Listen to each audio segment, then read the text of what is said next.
Vijay Kumar Singh, gram परसोहर, police चौकी कुंदवार।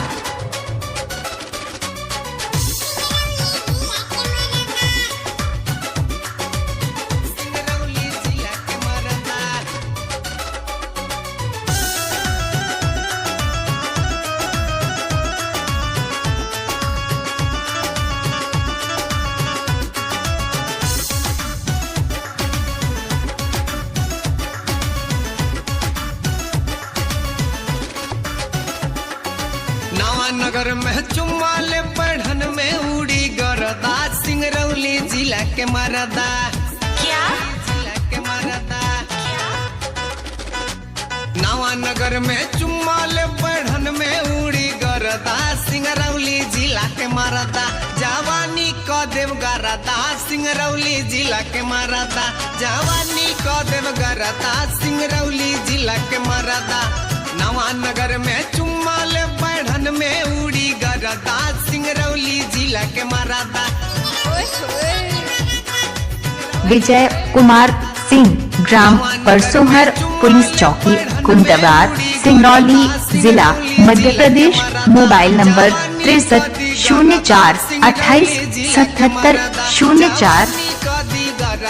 सिंगरौली जिला के मरदा।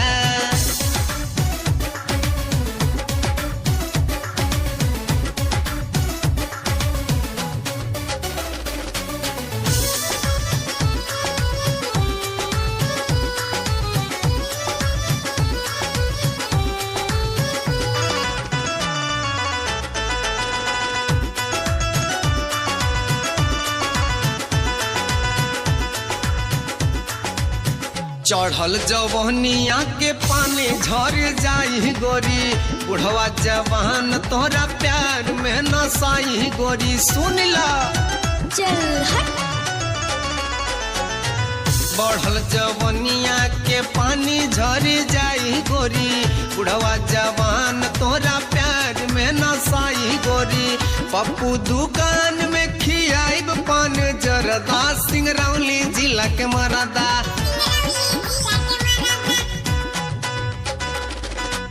पप्पू के दुकान में खियाइब पान जरदा। विजय कुमार सिंह, ग्राम परसोहर, पुलिस चौकी कुंदवार। सिंगरौली जिला के मरदा, जवानी को दी गरदा।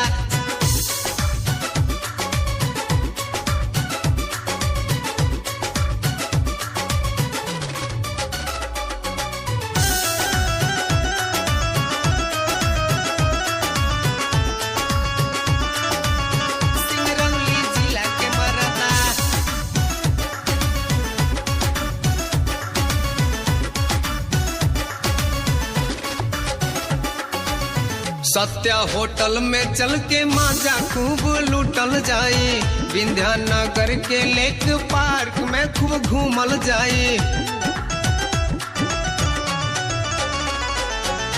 सत्या होटल में चल के माजा खूब लूटल जाई, विंध्यानगर के लेक पार्क में खूब घूमल जाई। सुधीर मुकेश उठई है तो हर परदा, जवानी का दी गरदा।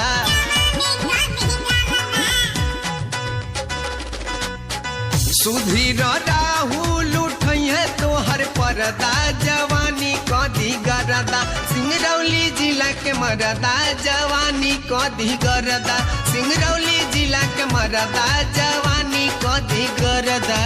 नवा नगर में चुम्माल बढ़न में उड़ी गरदा, सिंगरौली जिला के मरदा। विजय कुमार सिंह, ग्राम परसोहर, पुलिस चौकी कुंदवार, सिंगरौली जिला, मध्य प्रदेश। Mobile number 63 04 28 77 04।